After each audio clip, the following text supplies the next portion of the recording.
Hey buds, congratulations on the album Life is a Highway, Refuel, duets. We got Jonas Brothers, Backstreet Boys, Carly Pierce. The list goes on, and I'm sure you could have collaborated with anybody.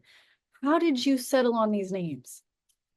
We kind of sat down and made a wish list and started reaching out to our friends and some people that had been on tour with us. And um, to our pleasant surprise, everybody said yes. And so, we didn't have to spend a lot of time like going back and forth with who wanted to do what song. Everybody came back with a different song, which was really surprising too, and made it uniquely their own. Well, that's what I was going to ask you next is like, did they choose a song? Because you could, I think you capped it at 10 songs. You could have had minimum 20 songs, 20 collaborations. Like I Melt, Love You Out Loud. They're not on there. So everyone picked their own songs? Yeah, yeah. Everybody came back with their own song that they wanted to do, which was made the guesswork a lot easier for us. Yeah, except the Jonas Brothers, because they came with their own song. They're like, "Hey, here's what I get. Do we love your music? Absolutely, we love it." But Shay Mooney and Nick had just written that, and so it was just fresh off the press. We were like, "Yeah, that's sounds like it was written for us." So we it was an honor to do it with them. Well, everyone's reaction to that song, I Dare You, has been so great. What's it been like seeing Rascal Flatts song, Jonas Brothers fans, but also just everybody really embracing it?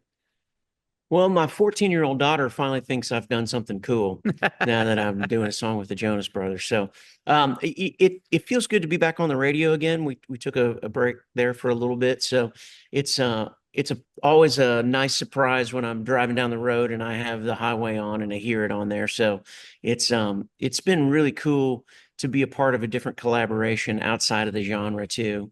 And I'm really proud of the record we made. We went in with Dan Huff, and I feel like we cut a great record, and it represents both bands very well, I think. Well, the entire album has different genres I like, and the songs taken into, different ways I think we never could have imagined, like with Stand with Brandon. How fun was that to listen to how that came to? It's got such a fun 80s vibe. Yeah, yeah, it was. I It's loved funny it. I mean, you were just yeah. talking about the beginning. So we one of our guilty pleasures, we used to listen to it on the bus all the time when we rode the same bus, was listening to Here I Go Again by Whitesnake. So it was funny when Brandon came into the studio and we did that track, we started talking with Dan Huff about it. Dan actually played the guitar solo on the AC radio version for Whitesnake. And so he was in 1000% when we started talking about like how are we going to treat this and make it different than our record. And he was like, let's just go all the way 80s to the wall with it. And Brandon was completely on board, and I think made a fine record out of it. Yeah, I'm really hoping for a music video with that, which is 80s vibes, just putting it out there. If it's not there, I'll manifest this. I hear you. But obviously, your guys' schedule so busy, and having the collaborations, everyone has their own thing going on. I know Blake wasn't able to record with you in studio, but were any of the collaborations were you actually able to be in studio with them? Yeah, the Backstreet Boys. There were some other ones. Ashley Cook was in the studio with Brandon was in the studio with us. Jordan Davis was in the studio with us. So we actually collaborated with more artists than not. And sometimes it was just a scheduling thing and wasn't able to line up, and we would have to do, like an ISDN line or something like that, and then do it via Zoom. But most of the artists were in there with us and actually helped us create the track right on the spot. And that was one of the fun things about, like, we took Jason Aldean's band into the studio and actually cut them, and he sang the vocal that the day of. So it was really fun to also to see other artists' processes and how they get to where their vision is ultimately put on hard drive. I was going to say tape, but on hard drive.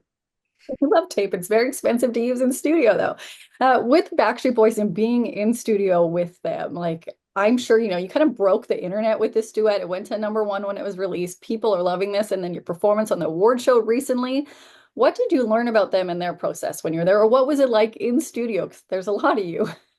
Yeah, it just what was pretty eye-opening was just how much thought and how precise they are with vocals. I mean, they really, really work hard on each part and just really dial it in. I mean, it means, it's one thing to be a vocal band or to be a boy band, but I mean, it's, it can become, you know, it could just become like muscle memory. But I mean, they really take the time to make sure every part is dialed in and they're starting and stopping at it. So just how much they absolutely love and care about their craft.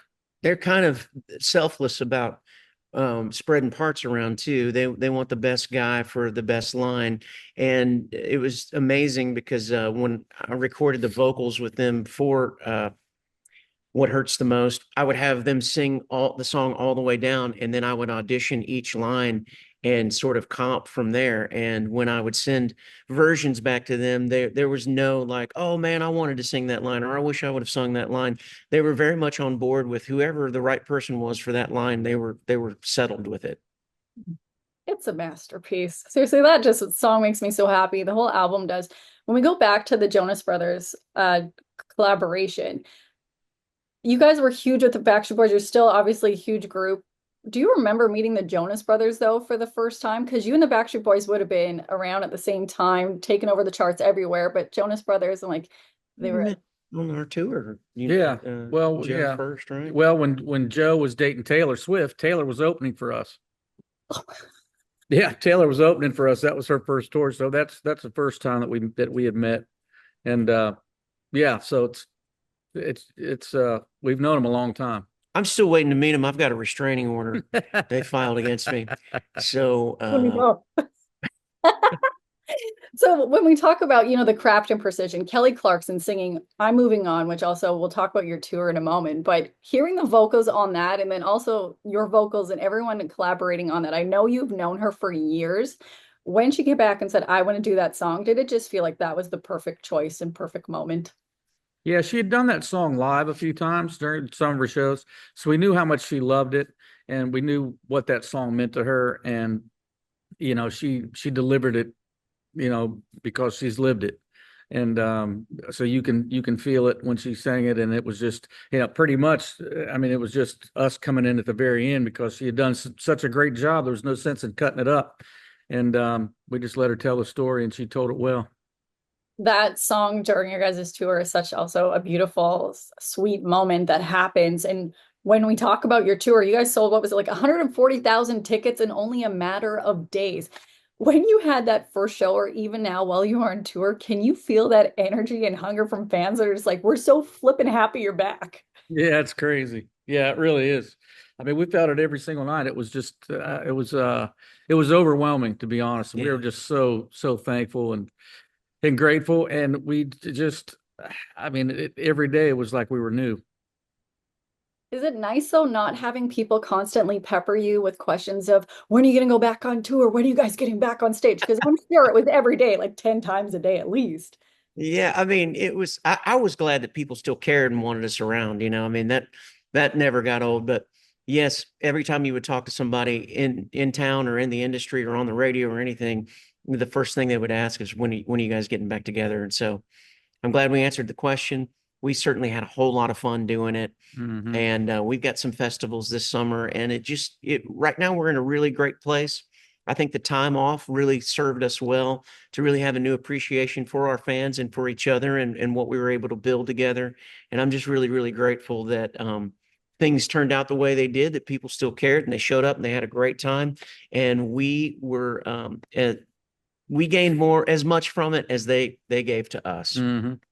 Well, we're celebrating 25 years of your impact on the world with your music. And I know, like, doing interviews all day, or sometimes it could be you're on tour and you're not feeling well. It can make for a long time. What is keeping that fire lit underneath you right now and that passion? I think that just the resurgence of this tour has really been something motivating that, okay, it really, what we've been able to create, it really, really matters to people's lives. Not just to have a good time, but I mean, just we've been able to tell their stories through music and they showed up to let us know. So I think that's really been inspiring. Like, okay, yeah, so it's time to hit another gear and, we're focused. In the 25 years, I know there's been a lot of moments. I've seen you in concerts multiple times. I love the energy. I love being around the crowd. But there was a moment with a duet and collaboration that came out with you guys. Oh gosh, like well over a decade ago. And it's with Canadian Justin Bieber. Oh, What yeah. do you remember about that time and just the reaction also to that? I remember specifically when we filmed that video, that was the day he cut his hair. And there was a picture of us with him, but Gary had the scissors in his hand, and Gary actually cut a strand of his hair, and it was like the shot heard around the world. His fans, the Beliebers, lost their minds over Justin cutting his hair. Yeah. And I mean, who would have known that that was such a big deal? But that it happened on the set of that day Yeah. we filmed the video. He sat down in the chair, and never will forget. He was like, "I'm tired of this. I want to do something different." Yeah. And I never had more 11-year-olds hate me at one time. It was unbelievable. I'm like, I'm gonna have to get security for these little kids over here. I cannot believe you. I'm never going to another Rascal Flatts show. You cut Justin's hair. It's true. I mean, it was nuts. And my daughters, Brittany and Brooklyn, were there at the shoot, and they freaked out. They loved it. So He still has that lock of hair, though. By the way, Yeah, I On did. the locket, right? yeah. I keep it close to my heart.